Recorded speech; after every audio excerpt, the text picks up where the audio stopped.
Bienvenidas y bienvenidos al podcast Negro del Emprendedor, un podcast donde filosofamos mucho sobre emprendimiento y también hablamos con profesionales que nos ayudan a que el camino tenga menos piedras. Buenas tardes, Carlos, ¿qué tal? Muy bien, aquí deseando charlar un ratín. A ver si sacamos algo en claro del tema de hoy. Pues sí, porque hoy hablamos de incentivos, ¿no? Sí, vamos a hablar de incentivos, porque ¿alguien ha tenido alguna vez algunos empleados que se motiven a ellos solos con palmaditas en la espalda? Bueno, si los tiene, que nos vaya mandando ya los currículums. Pero bueno, para solucionar este problemón, hemos liado a dos cracks que tienen muchos años de experiencia y esperemos que nos den la clave de esto, o al menos que no nos manden con más preguntas para casa de las que ya traíamos. Uno de ellos es José Carlos Cortizo, lo conocen como Corti, CMO de Product Hackers, también es DJ amateur y hacker de mentes. Bienvenido. Pues muchas gracias por tenerme aquí. Me gusta eso que nos llaméis viejos así para empezar. Tenéis toda la razón. Muy bien tirado. Eso obvio, es objetivo. Orgullo boomer, no hay ningún problema. Sabios, sabios. Y el siguiente que haya aparecido por aquí es Javier Recuenco, que si no lo conocéis podríamos definirlo como el cuñado oficial de España por todas las opiniones que va dando, y también el Chandler Bing español, porque nadie sabe de qué trabaja. Quizá él nos lo puede contar. Buenas tardes, Javier. Hola, buenas tardes. Muchas gracias por invitarme y lamento comunicaros que este tampoco será el programa donde se descubra en qué trabajo.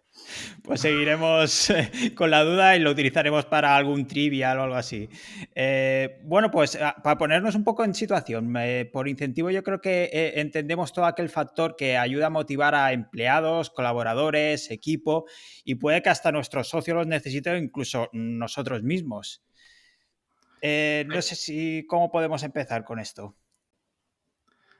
Bueno, por incentivos tenemos unas personas ahí que nos ayudan muchísimo, que son los políticos españoles. ¿Vosotros creéis que sirven para incentivar el empleo en España? Hablas tú, Corti, porque es que a mí que me lleven a la prisión tan pronto me parece... No sé. Venga, voy a empezar yo y mientras así Javier le va dando caña, que luego seguro que da cera para todos los lados. Pues yo creo que no incentivan, pero también para mí la pregunta es, ¿deberían incentivar ellos o simplemente deberían no tocar las pelotas? Porque con que no molestaran, yo creo que sería suficiente. Al final, yo creo que los que tenemos incentivo para crear empleo y crear valor, pues muchas veces pues somos los emprendedores o la gente que quiere hacer cosas. Y yo lo que esperaría de un gobierno o de un país es que, como poco, no me ponga trabas. Porque, bueno, cuando llevas unos años, como ya habéis dicho al principio, somos mayores, una de las cosas que aprendes es que nadie te va a ayudar. Por lo menos que no te toquen las pelotas. Bueno, lo que Me, sí me incentivan, por parece una ejemplo, es... expectativa razonable. A quien se incentivan es a los inspectores de Hacienda, por ejemplo, que están incentivados para que nos persigan. También tenemos la renta básica universal, hay un montón de subvenciones. Está el famoso sueño español, ser funcionario, ¿no? Podemos compararlo con el sueño americano. Yo creo que todo esto son palos en la rueda, ¿no? Bueno, a ver, es que son cosas de diferente naturaleza, ¿vale? O sea, de entrada yo me suscribo completamente a la tesis de Corti. O sea, aquí el asunto es que cuando uno ya se puede empezar a dar besos así en los morros es cuando el gobierno no toca los huevos.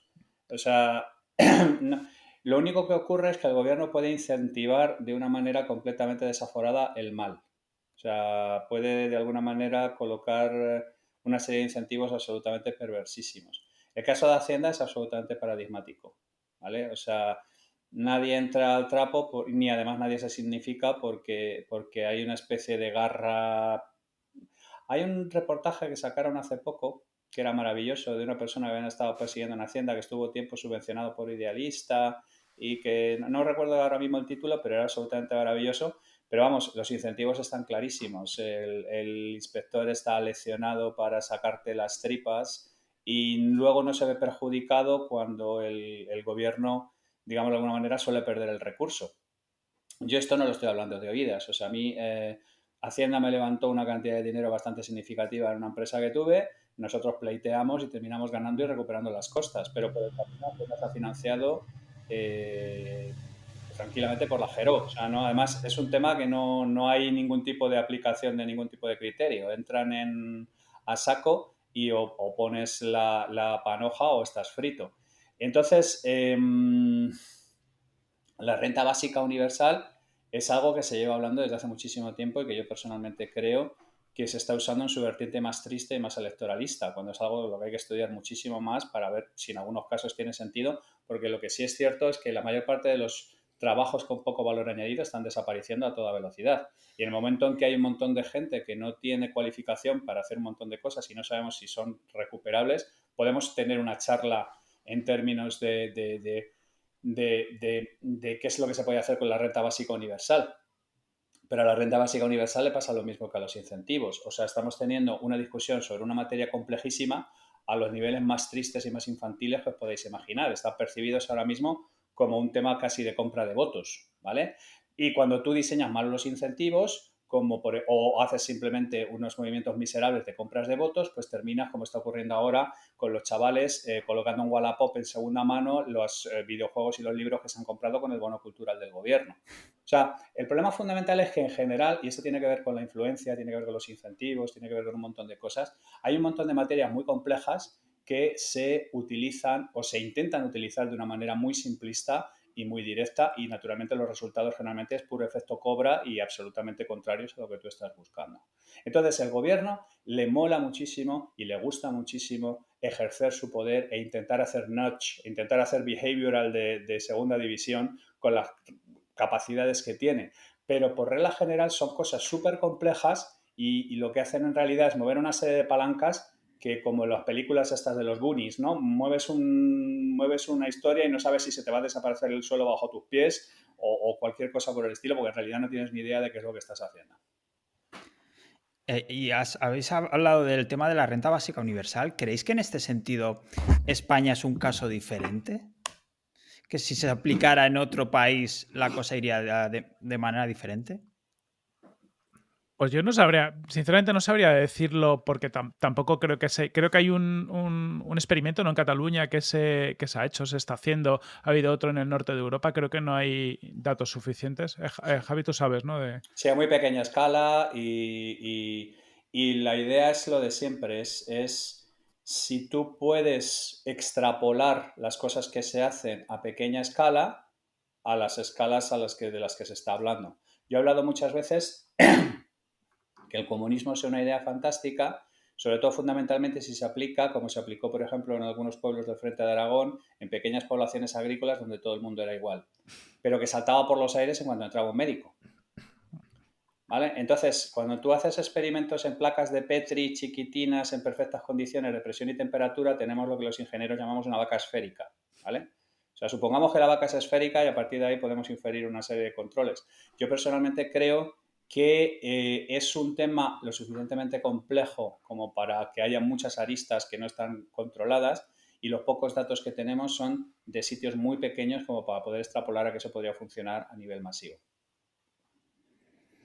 Y habéis comentado antes el tema de la creación de empleo, que es mejor no poner palos en las ruedas directamente, pero no sé si hay algunas medidas que podrían fomentar al menos la creación de empresa o la creación de industria, que es algo que nos falta mucho en este país. Además Yo, de dejar hacer cosas concretas. cosas concretas. Yo creo que con temas fiscales se puede hacer muchas cosas. Es decir, al final, cuando creas una empresa, los primeros años que palma pasta por todos los lados, no paras de pagar seguridad social, no paras de pagas IRPFs, pagas un montón de cosas. Oye, pues hacer que tengas que pagar menos impuestos al menos, pues oye, pues te va a dar más runway para hacer cosas, más capacidad de inversión. Yo creo que solo con buenas políticas fiscales ya tendríamos un buen empujón, y unido a que no te toquen mucho las pelotas, pues estaría muy guay, y si encima hay algún otro tipo de incentivo adicional, genial.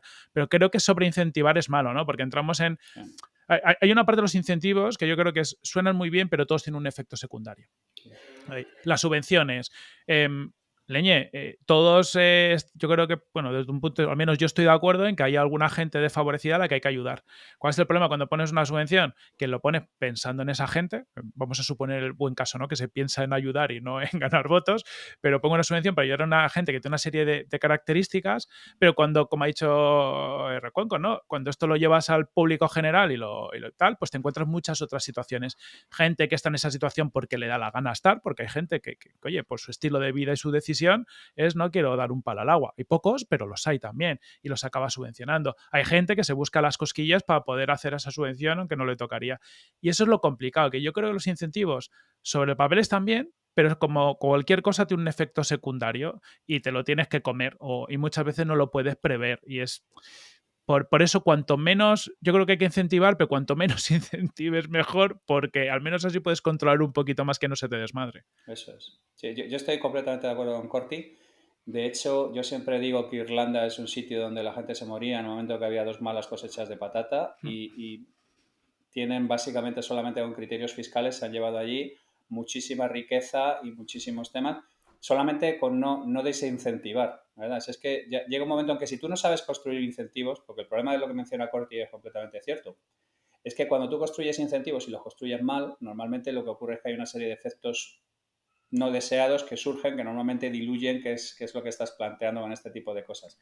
Yo personalmente considero que una subvención es un tema que es muy necesario en determinadas circunstancias muy escasas. La mayor parte de las veces una subvención lo que hace muchas veces es hacer viable lo inviable o hacer cosas que no deberían sobrevivir lo inviable. Y cuando vosotros hablamos de subvención, generalmente estamos hablando de subvenciones del Estado. Yo también estoy hablando de compañías que tienen venture capital más allá de lo que necesitan o que han recibido una cantidad de dinero absolutamente horrorosa. O sea, la riqueza y la abundancia favorece la ineficiencia. Y la mayor parte de las... Al final, nos guste o no, el proceso de,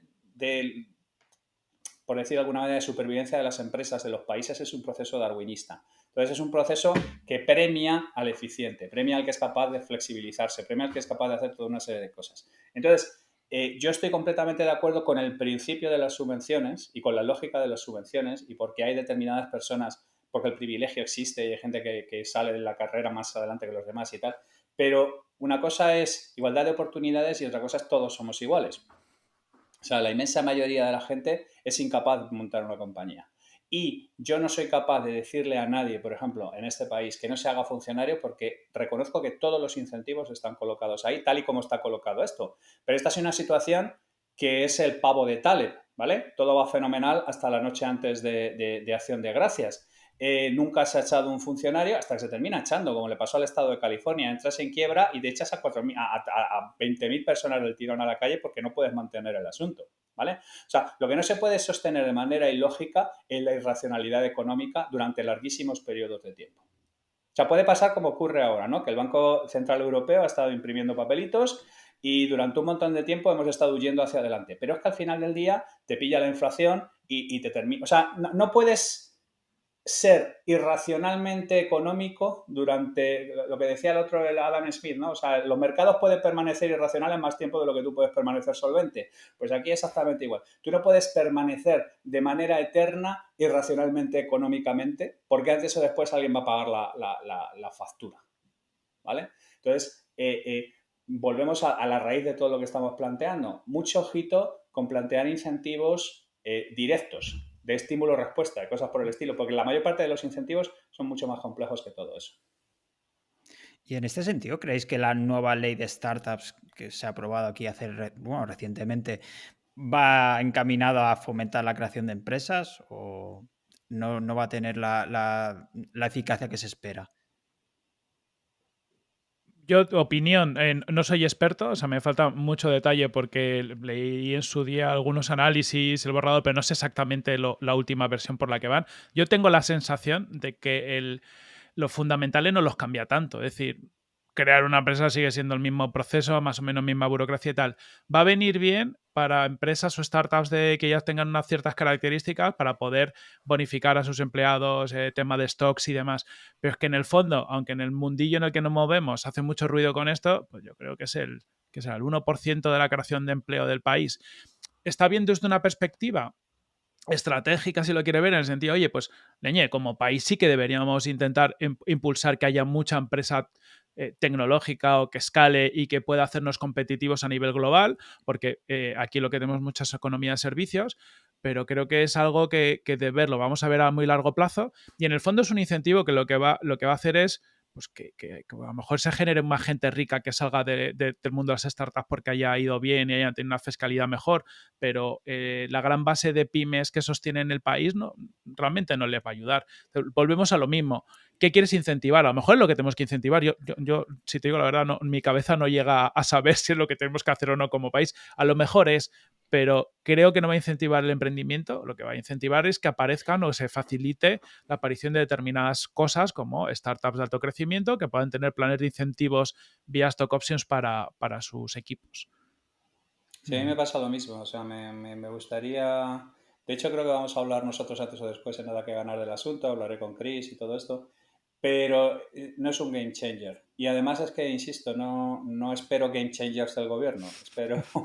Espero la menor cantidad posible de palos en las ruedas y la menor cantidad posible de requisitos irracionales, porque es como si ahora la conferencia episcopal tuviera que hacer los planes de, no sé qué decirte, o sea, ha ocurrido durante muchos años, ¿no? La conferencia episcopal opinando sobre matrimonios, o sea, hay un montón de tradición en este país de colectivos que no han visto sobre lo que están legislando ni en colores.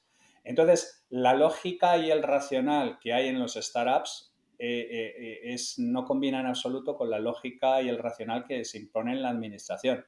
Han traído gente, han escuchado una serie de inputs, pero al final del día es algo regurgitado por la administración. Y algo regurgitado por la administración que es, en términos de ADN, casi antitético con respecto al asunto. Entonces, no es un tema de abogar por el capitalismo salvaje, porque yo siempre hablo del capitalismo hostiado y que el capitalismo tiene la semilla de su propia autodestrucción y que hay que controlarlo bastante, ¿vale?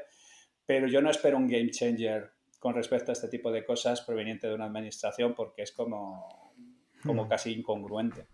O sea, a mí me sorprende también lo que decía Corti, el hecho de que está muy bien la intención de de la ley y tal, pero claro, tenemos un sector empresarial aquí en España que es sobre todo micropymes y no se afecta, no se pueden acoger a los beneficios de esta supuesta ley. Me parece al menos curioso. Bueno, no sé, Corti, perdona, aquí que me adelante yo un poquito, no sé cómo de familiarizado estás con el tejido empresarial de este país, ¿vale? Pero yo me pateo todas las asociaciones habidas. Mis clientes son estas compañías que hay en el país. En este país hay empresas que no conocen ni la madre que los parió, que están en un polígono en el quinto culo del mundo, en Zamudio, en Vizcaya, que están compitiendo a nivel mundial. ¿Pero qué es lo que pasa? Que estas compañías están las 24 horas del día concentradas en su operación y bajo ningún concepto van a ponerse a pensar en a ver si colocan un par de chupatintas para ver si aprovechan, cómo se pueden aprovechar de este tipo de historias. ¿Sabes lo que te quiero decir? Al final todo esto termina siendo carne para la picadora para las Big Four o para los capturas subvenciones, que son lo que pueden dedicar a un par de escribas o un par de hermeneutas que se dediquen a pelearse con la administración y con las historias para extraer este tipo de recursos. O sea, es que yo creo que la primera compañía que se ha llevado un préstamo Next Generation es Securitas Direct, no me jodas. ¿Vale? Entonces, o sea, quiero decir, es que, por eso quiero decir que es que el problema es que las compañías que saben navegar la administración son compañías que por sí solas normalmente no son competitivas en el mercado abierto, en el mercado internacional. Entonces estamos intentando hacer una cosa, lo que estamos haciendo es favorecer otro comportamiento completamente diferente. Claro. En esta línea volvemos a lo mismo. La mejor forma es tener, pues eso, unos impuestos lógicos y todo el tema fiscal que aplica a todos y que favorezca la creación de empleo, porque si no siempre hay incentivos que te van a generar cosas que no quieres. Recuerdo que ahora decía un poco los Next Generation, yo solo no lo conozco, pero yo vengo del mundo de investigación en la universidad y en mi anterior empresa teníamos préstamos de CEDETI y de este tipo de cosas, en ISAs y tal. Pero cuando te vas a los Avanza, a los CEDETIS y todo este tipo de cosas, al final se lo lleva a los Telefónicas, se lo lleva a los Indras. Dice, joder, gente que realmente no tiene una necesidad de conseguir estos proyectos para invertir en I+D, porque son grandes empresas, son los que tienen departamentos, como dice Recuenco, especializados en conseguir este tipo de subvenciones. Entonces, algo que tú pones para que se fomente que la pyme española investigue, desarrolle y dé un paso más allá y pueda ser competitiva a nivel global, pues no te funciona.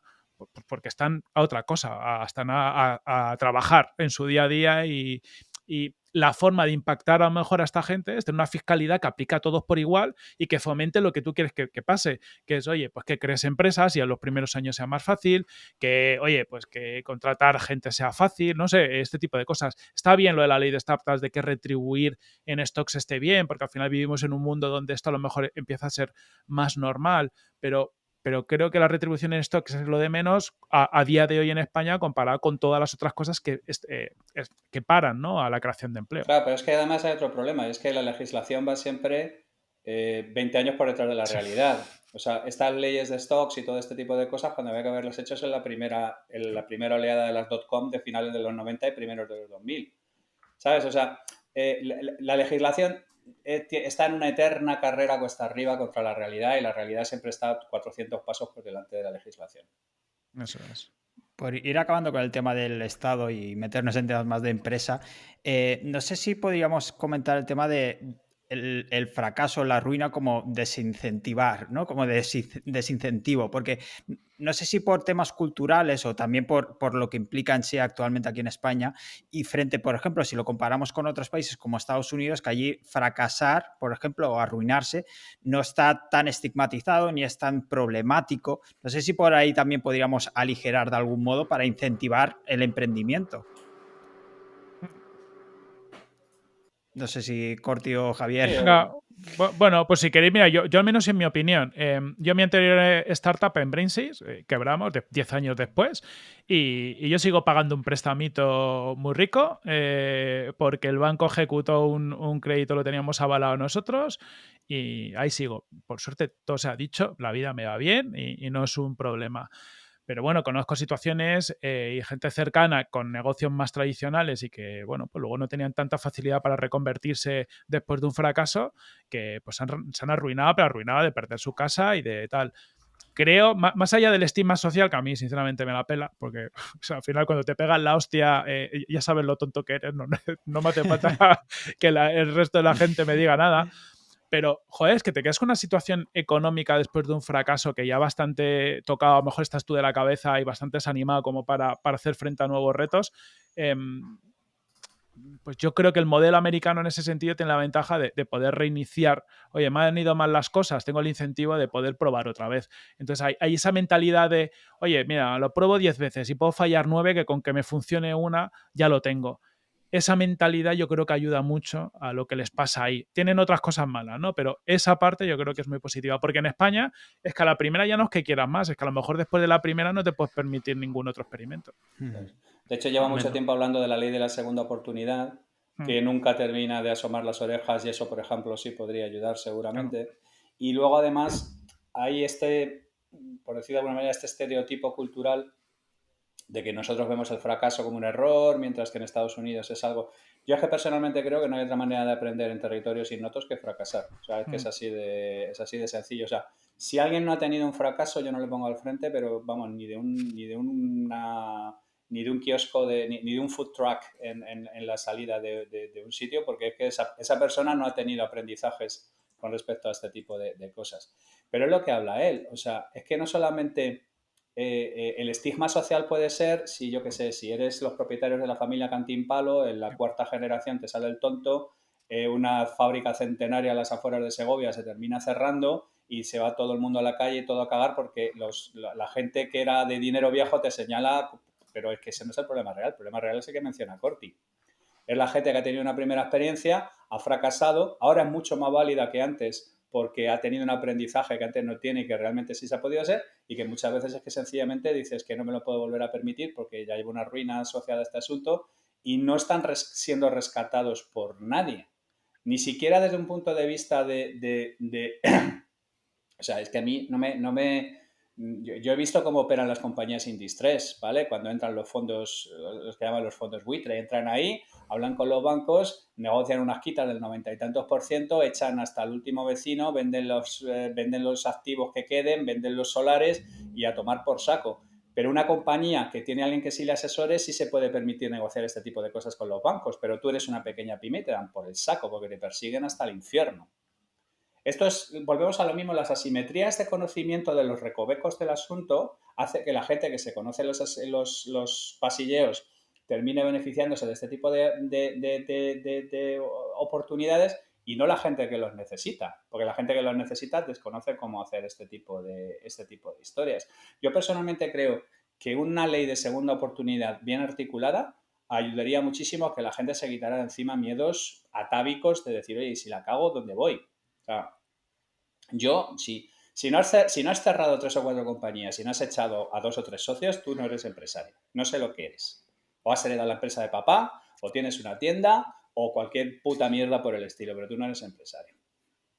Lo que pasa es que estos empresarios por el camino es lo que tú dices, al final tienen que ir peleándose porque si eres una gran empresa, pues sí te rescatan, pero si eres un pezqueñín, pues te Sí, pero vas es que tú... eso no es ser empresario. Ser empresario del BOE no es ser empresario. Claro, Y ahí, empresarios del BOE, la mitad del IBEX 35 son empresarios del BOE. sí. Y bueno, ya un poco para dejar el tema del gobierno atrás, porque creo que si empezamos con esto ya no acabamos en toda la tarde. ¿Vosotros creéis que hay algún empleado que sepa lo difícil que es hacer que una empresa funcione bien? Que esté súper motivado porque, ostras, vamos a hacer ganar dinero al jefe, que es nuestra misión. ¿Os pasa mucho?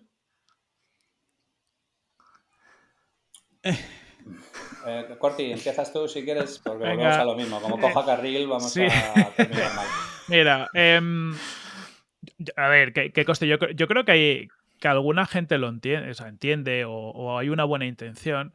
Todo se ha dicho que, bueno, es que el día a día de cada uno nos lleva lo mismo. Los incentivos que tenemos cada uno son distintos. Entonces, cuando tú eres un empleado, oye, pues puedes querer aportar, te importa la empresa, lo que sea, pero luego viene tu día a día. Y a lo mejor tengo hijos y a lo mejor tengo no sé qué problemas y evidentemente pues llega un punto en el que tus prioridades, tus necesidades y demás te tiran por otro lado. Y si no lo has vivido, o sea, me refiero, si no has vivido montar una empresa, y a mí, o sea, yo he sido empleado antes de ser empresario y joder, cómo te cambia la perspectiva, porque muchas veces no eres consciente realmente de las cosas que pasan. Puedes tener buena voluntad, puedes poner toda tu comprensión, puedes intentar ayudar a tu jefe a que las cosas vayan bien porque entiendes que si a la empresa le va bien, a todo el mundo le va bien, pero no eres consciente de la dureza o de las situaciones a las que se enfrenta un empresario, ¿no? Pues yo me he pasado muchos años, no meses, años, que no sabía si iba a poder pagar nóminas. Pues bueno, a mí me ha generado una tara mental de que vivo en un continuo estado de huye, o sea, mi cuerpo está continuamente en alerta porque me he pasado mucho tiempo estando en alerta de, hostia, yo no sé si esto va a petar.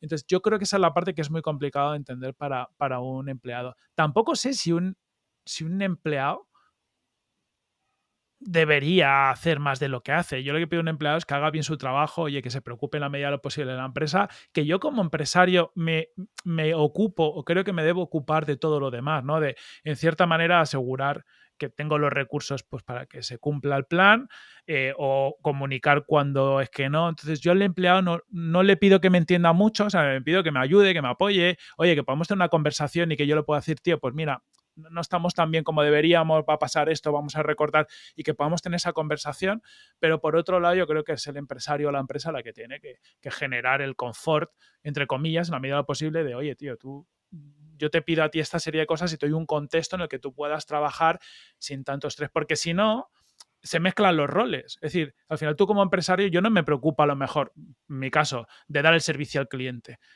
porque mi cabeza no puede estar en conseguir recursos, en generar una estructura, en una cultura, en dar servicio a todos los clientes. No puedo tenerlo todo. Yo me ocupo de una parte mental, que es generar este terreno de juego donde todos mis empleados se puedan desarrollar y aportar valor, y luego cada uno de ellos tiene que ejecutar su rol y en la medida de lo posible quitar carga cognitiva de cosas que yo le pueda simplificar. Eso es. Y estando completamente de acuerdo con Corti en todo lo que ha dicho, yo es que hay una regla que generalmente yo sigo a rajatabla en cada cosa que hago, y es la campana de Gauss, ¿vale? Entonces, generalmente hay un montón de gente que es perfectamente consciente de que cómo funciona la compañía y que además tú le haces nudismo financiero, le dices qué es lo que hay, cómo hay todo este tipo de cosas, todo está fenomenal.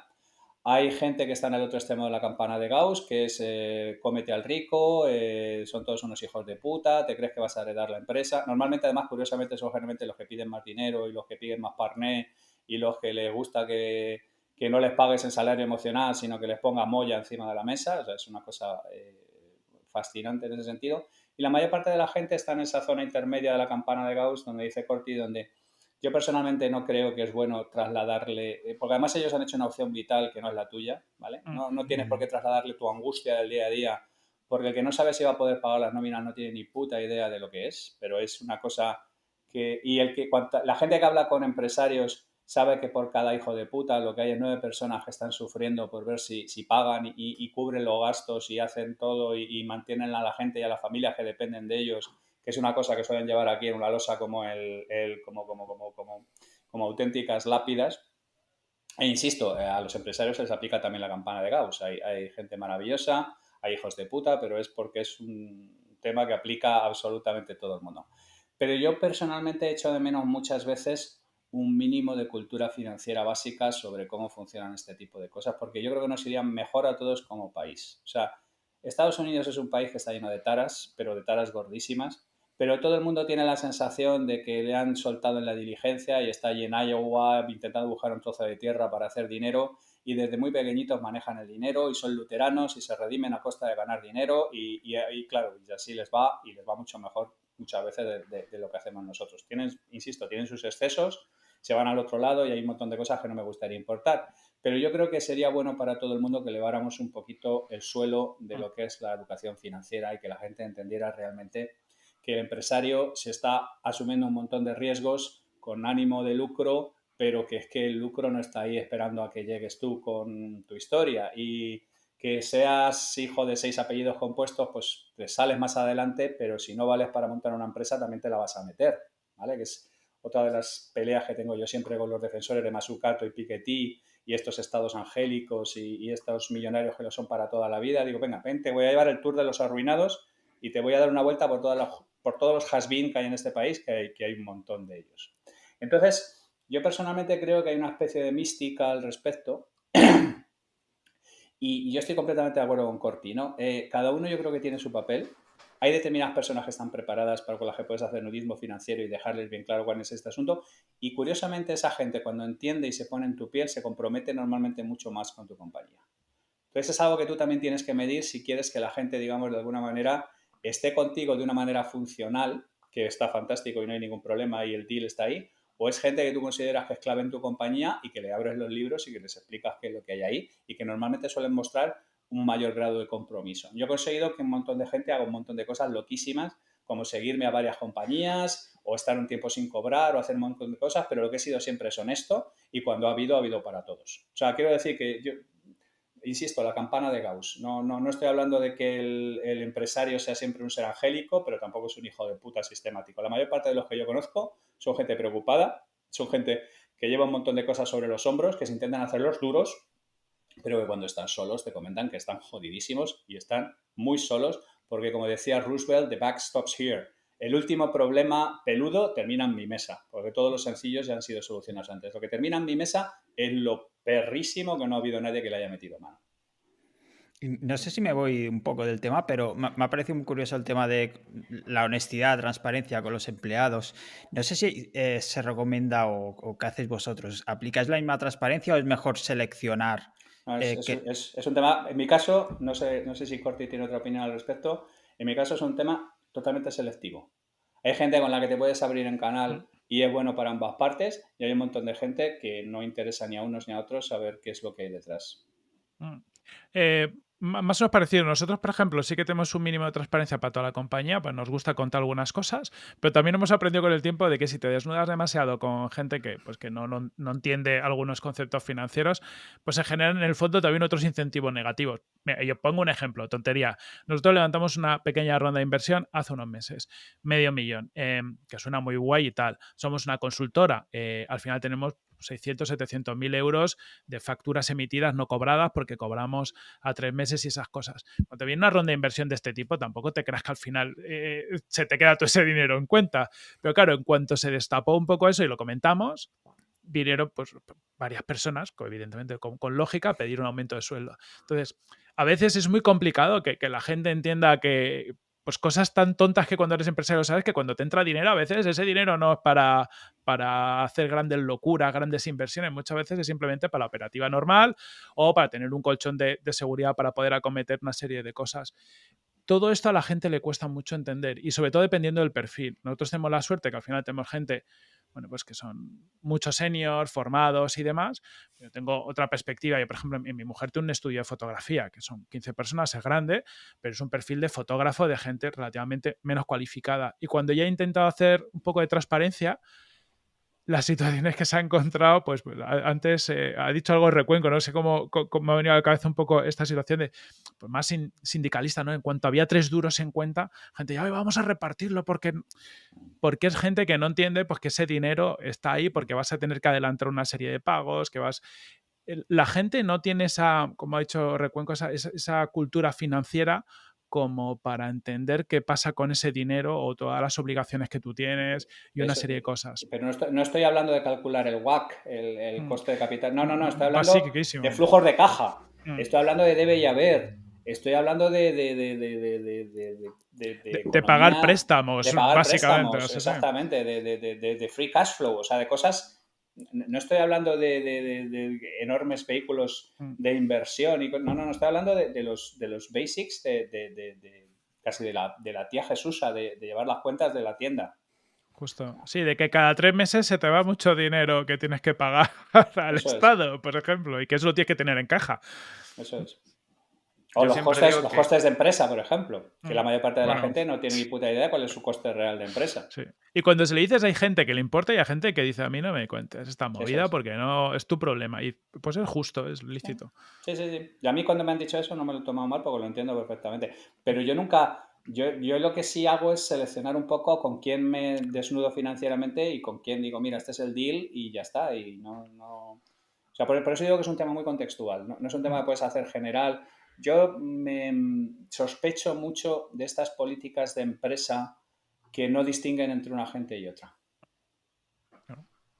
Yo siempre digo que hay una medida que serviría mucho para lo que tú dices, para incentivar un poco esa pequeña cultura financiera de que al empleado le ingresen todo el dinero en el banco y luego tenga que pagar sus impuestos, todo lo que paga el empresario que él no ve, no lo que sale en la nómina, sino lo que se paga a mayores. Yo creo que con eso arreglaríamos mucha parte y mucho odio sobre Claro, una empresa pero también. volvemos a lo que digo, o sea, no somos luteranos. Que los luteranos tienen un montón de defectos, sobre todo emocionales, pero tienen un respeto por el dinero.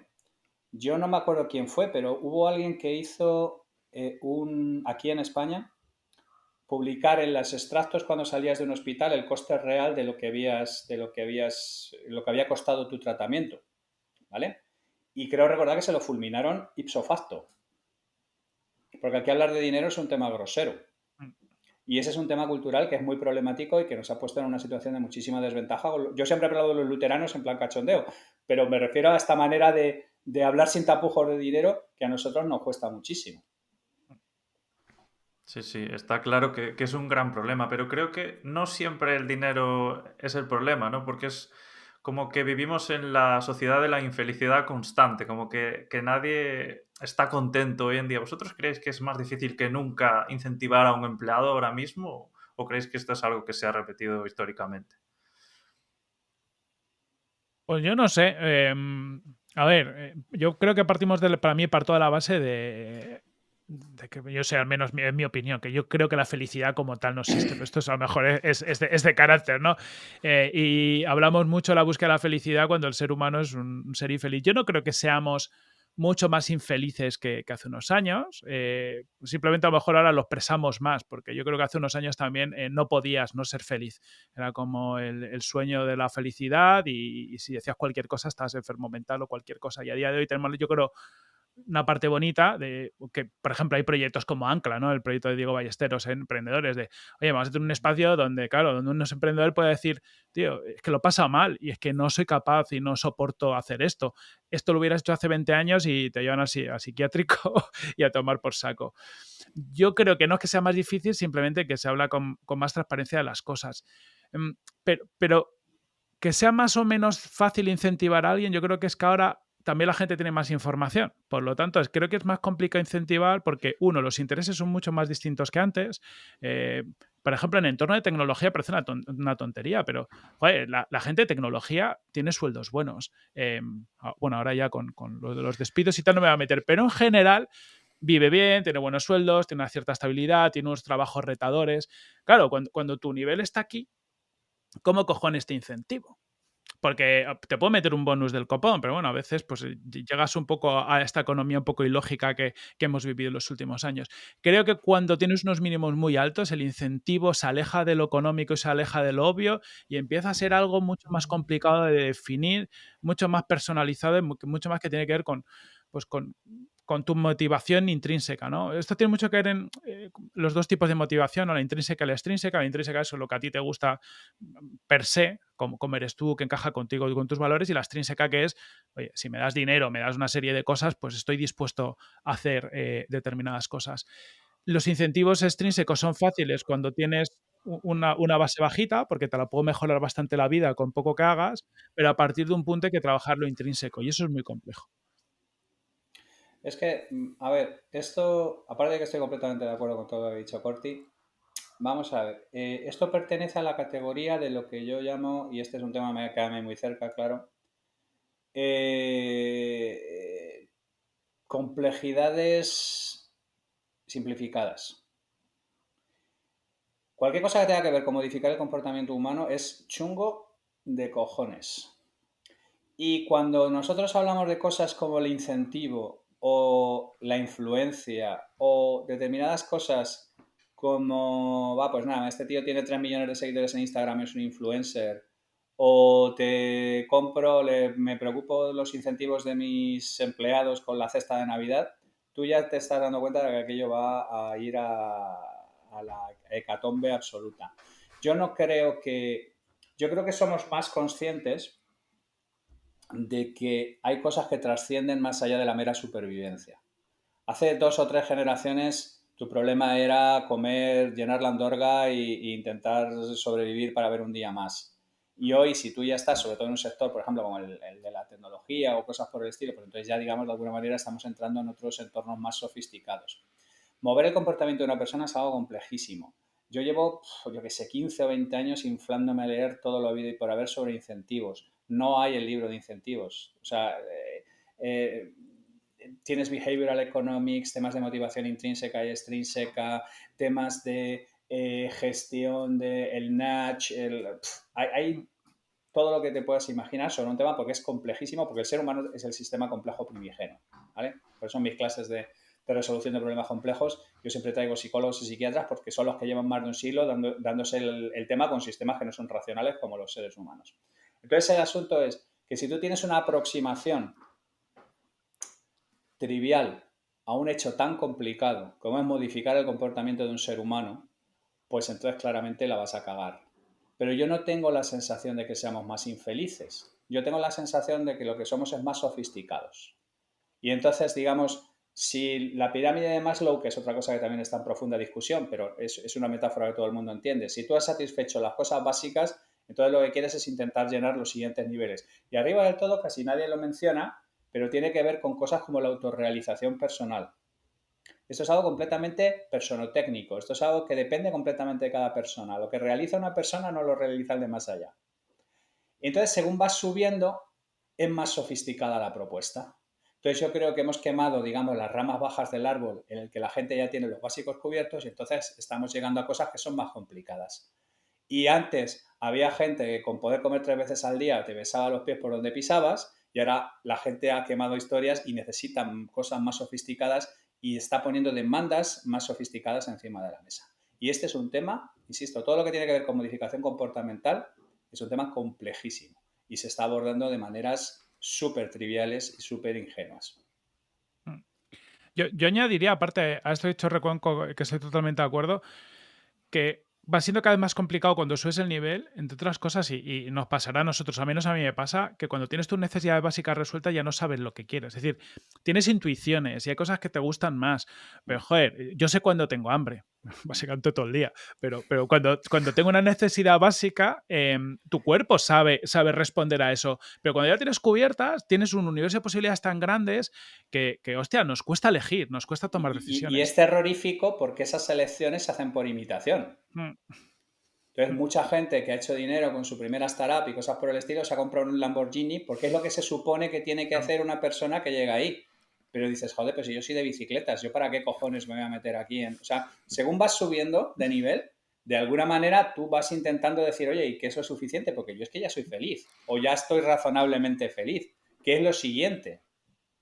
Y entonces te miras miras alrededor e intentas pretender hacer qué es lo que se supone que la gente que ha subido de nivel. Por eso muchísima gente gasta dinero y tiempo en signaling y en intentar hacerles ver a los demás temas de estatus, que es uno de los mayores drivers, incluso más que... La gente no tiene en cuenta el estatus, pero es importantísimo. Es tan importante haber llegado a un sitio como hacerle saber a los demás que has llegado al sitio. Aquel chiste de Claudia Schiffer en la isla desierta.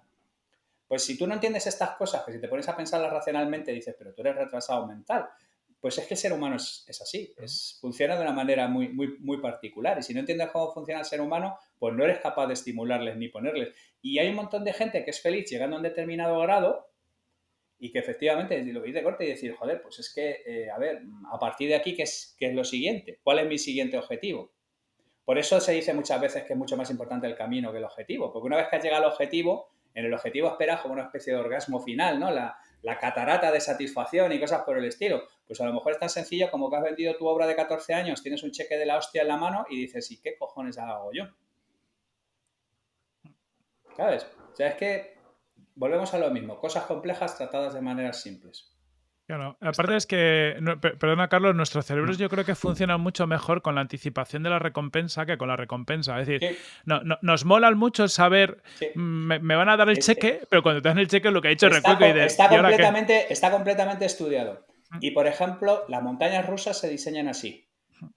Es mucho más killer el momento de anticipación antes de la caída y por eso te paran un par de segundos arriba y te controlan con todo este tipo de cosas, porque luego la bajada es una descarga de adrenalina, pero nunca corresponde en términos de intensidad a lo que tú has estado construyendo en la anticipación en la cuesta para arriba. O sea, nosotros funcionamos así. Está claro que para hablar de factor X, ¿no? Porque es un poco cómo denominas todo esto, hemos escogido a las dos personas adecuadas. Javi ya se ha leído todos los libros habidos y por haber casi en la Tierra. Y nada, entonces, una vez hemos intentado definir esto, que creo que estoy bastante de acuerdo con vosotros, en mayor o menor medida, casi todos los emprendedores vamos lidiando con esto en algún momento, ¿no? El saber dónde están nuestros techos, lo que queremos y lo que queremos conseguir. Y entonces, una vez nos centramos en los empleados, ¿creéis que es necesario hoy en día incentivarlos a todos, solo a unos pocos? Hay que seguir unos criterios para decidir a quién incentivar y a quién no, porque claro, per se, el empleado, nosotros cuando le asignamos un puesto y les ponemos unas condiciones, entendamos dignas para el puesto, él está obligado de alguna manera a cumplir con su trabajo, pero esto casi no es suficiente en muchos trabajos como los que estamos comentando ahora. ¿Comentas tú, Corti? Venga, pues sí, yo doy mi opinión, seguro que aquí Recuenco tiene mucho más que aportar. Yo creo que cualquier cosa que hagas al final tiene un incentivo, lo que has dicho tú. Al final, tú a alguien le pones unos objetivos, le pones un sueldo, de cierta manera le estás incentivando de una forma u otra. Hay posiciones donde clásicamente tenemos más claros los incentivos, por ejemplo, en comercial, porque al final, bueno, un comercial puede vender mucho más si está bien incentivado, esto lo tenemos claro, ¿no? Porque si le dices, oye, vende 100.000 porque te pago X, pues te va a vender 100.000.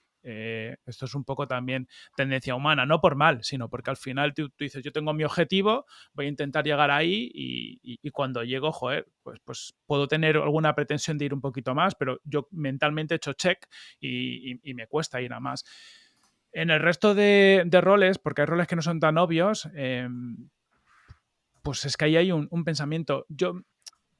Yo no soy de poner incentivos económicos en todos los roles, pero sí incentivos a modo de objetivos, a modo de retos, a otra serie de escalas, porque al final si no la gente en 6 meses, un año, lo que sea, yo más o menos tengo visto que a los 2 años en muchos puestos la gente alcanza como su pico máximo de enganche con el proyecto, porque el primer año por lo general no te enteras de muchas cosas, el segundo año ya sabes un poco de qué va la empresa, de qué va tu puesto y lo tienes controlado y empiezas a sacar máximo rendimiento y por lo general hay excepciones, pero mucha gente, sobre todo la gente buena, a partir del tercer año te aburres, salvo que haya un cambio de reto. Entonces, en esos momentos sí que creo que hay que buscar incentivos, ¿no? ¿Cómo incentivo a la gente? O a que suba de posición, por lo tanto el reto sea distinto, o a que haga mucho mejor lo que tiene que hacer. Y ese incentivo en muchos casos no busco que sea económico directo, en plan tienes un bonus por no sé qué, sino que tenga mucho que ver con su desarrollo, con sus intereses.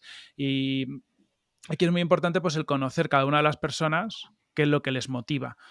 Oye, quiero ser manager, quiero ser el mejor técnicamente en lo que hago, me gustaría, a veces me ha pasado, y mira, y te pongo un incentivo que me pasó en su día. Yo cuando construí Brainsys, cuando creamos mi primera startup, contraté a Luis Díaz del Dedo, que es ahora CEO de Product Hackers, porque le había dado clase en la universidad, y en un momento determinado me di cuenta que él quería crear su propia empresa. Y al final, ¿qué hicimos? Pues su incentivo fue que pasó por el departamento de marketing, nos ayudó a construirlo, nos ayudó a construir el departamento de ventas, nos ayudó a construir algunos procesos. Fuimos rotándolo internamente para que nos ayudara en distintas áreas, pero que eran áreas que le iban a ayudar a que el día de mañana se montara su empresa. Entonces, él después de estar un año y pico con nosotros, se fue de la compañía a crear su propia startup. Oye, aproveché al máximo a una persona que tenía mucho que aportar, que curró como 3 personas, también te lo digo. Al final estuvo haciendo muchas cosas porque tenía mucho interés y le estábamos incentivando a que aprendiera una serie de cosas que a él también le iban a venir bien. Yo creo que son el tipo de cosas que podemos hacer. Lo malo es caer en el incentivo continuo que pasa en muchos lados de únicamente pensar en bonus económicos como si fuera un comercial. Que a los comerciales también se le puede incentivar de otra forma, pero es verdad que es un perfil que suele entender muy bien este incentivo directo y es relativamente fácil estar determinados niveles, pero muchos otros perfiles incluso les puede resultar violento hablar solo de dinero o hablar de bonus y demás. Me pasa mucho con equipos técnicos, ¿no? Que con ellos por lo general es más un tema de bienestar, de desarrollo, de cómo pueden aportar a la compañía. Evidentemente también un tema de sueldo, pero casi les parece prostituirse hacer determinadas cosas por un bonus. Es entender muy bien ese tipo de necesidades de cada uno. En A este ver, sentido, perdón. sí. Un pequeño maticito, si quieres, sobre todo lo que estaba comentando Corti, que estoy completamente de acuerdo. Mira, aquí el problema es que estamos todo el tiempo haciendo malabares con 3 pelotas que son completamente distintas, ¿vale? Todo el mundo quiere... es diferente. Sus motivaciones son completamente diferentes, su arquitectura mental es diferente, cómo funciona es diferente. Todo el mundo quiere ser tratado igual. O sea, quiere ser tratado con equidad y con justicia y notar que no hay preferencias para un sitio y para otro. Y luego aquello que decía Paracelso de que la diferencia entre una medicina y el veneno es la dosis. ¿Vale? Entonces tú tienes que gestionar el hecho de que todo el mundo es diferente y le mueven cosas diferentes. De que la gente no quiere darse cuenta de que hay desigualdades de trato entre unos y otros. Y de que tú puedes coger un buen comercial y convertirlo en un auténtico subnormal que quema cuentas a larguísimo plazo con tal de conseguir el bonus a corto, porque le has incentivado una cosa completamente diferente. En lugar de construir una relación con el cliente, lo que le has incentivado es que le saque todo el dinero que pueda y a correr. ¿Vale? Entonces tú estás todo el rato manejando esas tres bolas. Las 2 primeras, además, son antitéticas entre sí. O sea, el hecho de que reconoce que cada uno es distinto, pero al mismo tiempo que le gusta sentirse tratado de manera igualitaria, si haces a todo el mundo exactamente igual, no consigues incentivar a la gente, porque lo que incentiva a uno no incentiva a otro. Si no trabajas con la gente de manera diferencial, no logras sacar de cada uno lo mismo, pero al mismo tiempo no estás estimulándolo. Entonces, la gestión de los incentivos y la arquitectura de incentivos es estar trabajando constantemente con estas 3 bolas infernales de manera constante. Por eso digo que una arquitectura de incentivos es un tema que es prácticamente estrategia. O sea, debería ser parte de la estrategia y parte de la propuesta de valor de esto, pero normalmente a la gente le dedican 10 minutos. Los comerciales hacen una arquitectura de rapeles de ventas y al resto de la gente está pagada como está pagada. Si acaso construimos unos futbolines o les hacemos algún tipo de chorrada, sobre todo en los últimos 20 o 30 años. Eso es no entender cómo funcionan los incentivos y no darle la importancia que tienen con este tipo de cosas. Y lo fácil que es y la diferencia de trabajo que te hace alguien incentivado de alguien que no está incentivado es de 3-1, lo que estaba diciendo Corti con respecto a... Buen amigo, por cierto, Luismi. O sea, no es trivial y es complicado y es diferencial y estás gestionando una serie de cosas que es muy delicadas porque es la percepción de la gente. Entonces, es muy, muy, muy, muy fácil estropear el plato. Es como hacer pil-pil, es facilísimo echarlo a perder. Entonces, ¿cómo podemos encontrar el incentivo correcto para cada uno? Es que tienes que trabajártelo. O sea, tienes lo mismo que haces una estrategia y haces una propuesta de valor, y habría que hacer una arquitectura de incentivos. Pero es que eso es algo que es casi un afterthought, ¿sabes lo que te quiero decir? Es casi algo que se copia de la competencia, o que se copia de los libros viejunos de incentivos de ventas y comerciales, o te ponen el puto vídeo de Glengarry Rose, que si lo veo una vez más dentro de comerciales es que me pego un tiro. O sea, crear sociópatas y psicópatas que son capaces de destrozar todo con tal de generar la siguiente venta. Pero claro, ¿dónde está el punto en gente que no está incentivada para hacer la acción comercial, o que no sirve para la acción comercial, que no todo el mundo sirve para hacer la acción comercial? Entonces, por eso te quiero decir que es algo a lo que hay que dedicarle tiempo, esfuerzo y cariño, ¿vale? Y que normalmente pues se saca con 2 o 3 sartenazos y a correr. Claro. Por dar también un punto, nosotros no tenemos ni idea de diseñar incentivos, y esto lo hemos aprendido a las duras, porque cada vez que hemos puesto uno nos ha explotado en la cara, pero sí que creo que hay una cosa que puedes hacer, que es iterar muy rápido. Pues al igual que iteras con otras cosas, ejemplo comercial, es que Recuenco ha dicho varias cosas que he dicho, esto lo he vivido. Y dices lo comercial, oye, por cada cliente nuevo que cerremos, te das un porcentaje. Sounds good. ¿Dónde hay fallo? Pues empiezas a meter clientes que no son fit. O sea, que no son fieles, o sea, que tú no les puedes ayudar todo igual que a otros, pero es que el comercial no tiene un incentivo mayor por una cosa por otra. ¿Qué haces? Itero. Digo, oye, pues cliente que se vaya, ¿no? O que no sea fit, o que tengamos problema porque no es fit en tanto tiempo, pues no te llevas esa comisión. Entonces ya de repente el comercial dice, bueno, pues este ya te digo, y de repente nos pasa a nosotros, ya el comercial levanta la mano, este no es fit, ya me lo quito. Y te das cuenta rápidamente cómo pierde mucho interés de cosas. Oye, renovaciones, te meto otro incentivo. Entonces ya el comercial, cuando está metiendo a un cliente, está pensando cuál es la probabilidad de renovación. Y encima ayuda, ¿no? Te das cuenta que ayuda al equipo y hace un mayor seguimiento en trasladar los objetivos que ha negociado con el cliente, porque le interesa que renueve.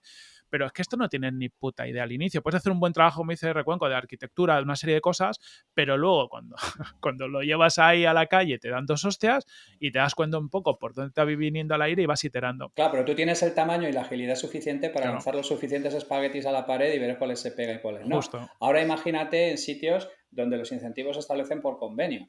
Ya. Y donde hay que negociar, los sindicatos con la esta se consolidan y eso jamás vas a conseguir nada de ahí. Ya. Jamás. Porque no funciona así, porque una arquitectura de incentivos tiene un montón de sutilezas de este estilo.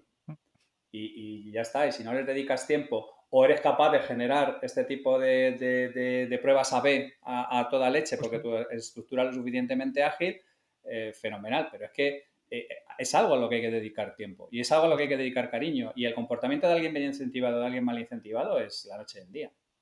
Sí. ¿Y creéis que necesitamos conocer un poco la motivación de las personas para ese incentivo? O bueno, o agruparlas, ¿no? Como por grupos, ¿no? Pues esta clase de personas en general pues quieren este incentivo, a lo mejor los directivos quieren otro. Eso, si no te importa, Corti, lo cojo yo. Es personotecnia pura. O sea, es establecer segmentos, establecer gente que funcione de diferente manera y luego aplicar contextos. Porque hay incentivos que te pueden funcionar durante un momento dado, pero de pronto te has casado y has tenido un hijo, y lo que antes te gustaba pateártelo en otro sitio, de pronto ha cambiado, y tu historia ahora te interesa más ayudas a guarderías y cosas por el estilo, ¿vale? Entonces, es como mantener una segmentación de clientes y un modelado contextual. O sea, es pura personotecnia, es algo completamente... la precisión y el impacto del incentivo dependerá de la aproximación al tema ideal. Y es posible que varias personas se comporten de una manera más o menos semejante, porque estén en estadios vitales parecidos y tengan cosas parecidas, y es como si fuera un segmento que se comporta de manera homogénea, ¿vale? Pero los tienes que identificar de manera unívoca, y es exactamente igual que si hicieras una segmentación y un mapeado contextual. Allí, por ejemplo, algo que nosotros hemos visto, y esto me ha pasado en varias empresas y varios proyectos, un incentivo que solemos dar como muy fácilmente a primeros empleados, que es stock, ¿no? Te doy un 1% de la empresa. Pues, tío, yo te puedo asegurar que hay gente que lo pilla, que le gusta, que le motiva, porque él quiere sentir que tiene una empresa y porque quiere vivir el sueño americano y tal, y lo notas, pero la mayoría de la gente, incluso queriéndolo, porque claro, porque ha visto la película de Facebook y quieren lo mismo, ¿no? Pero luego en la práctica, porque claro, tú te vas a pasar 10 años de tu vida currando con un 1% de una empresa que vale cero. O sea, porque por mucho que te digan no sé qué, eso no te lo va a comprar nadie, no lo puedes. Y te das cuenta que ese incentivo no va con ellos, porque lo que va con... Y de hecho, o sea, nosotros hemos hecho pruebas y a veces hemos recomprado acciones que hemos dado. ¿Y quieres un aumento de sueldo? Pues te voy a aumentar el sueldo a lo que tú me pides, pero a cambio, una subida un poco mejor generosa, a cambio me devuelves un porcentaje de tal. Y estos experimentos nosotros a veces lo hemos hecho para ver cómo reacciona la gente. Y cuando te dicen, sí, sí, de puta madre, dices, vale, para ti ese porcentaje que tú tenías no valía lo mismo que para mí está valiendo una pasta porque estoy diciendo, te da algo que yo calculo que vale 100.000 euros por decir algo y para ti está valiendo cero. Entonces, bueno, tu estadio vital, pero también muchas veces pues tu experiencia, ¿no? El que te creas o no las cosas, porque al final en un porcentaje de la empresa hay un tema de creencia de proyecto, que el proyecto pueda valer 100 millones o 500 millones o los que sea en no sé cuánto tiempo.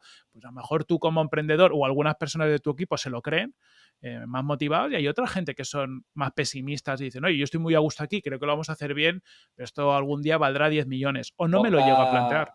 Poca gente sabe que, por ejemplo, Ballmer tiene casi tanto dinero como Gates y Allen, porque él entró con un deal de que se quedaba con el 10% del accionariado de la compañía.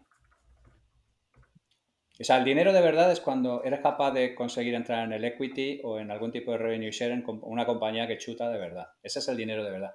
Pero la mayor parte de la gente no sabría qué hacer con dinero de verdad. Y no está mal, ¿sabes lo que te quiero decir? Si es que no hay un juicio moral ahí de ningún tipo. Es sencillamente que hay gente que pita de una manera y hay gente que pita de otra.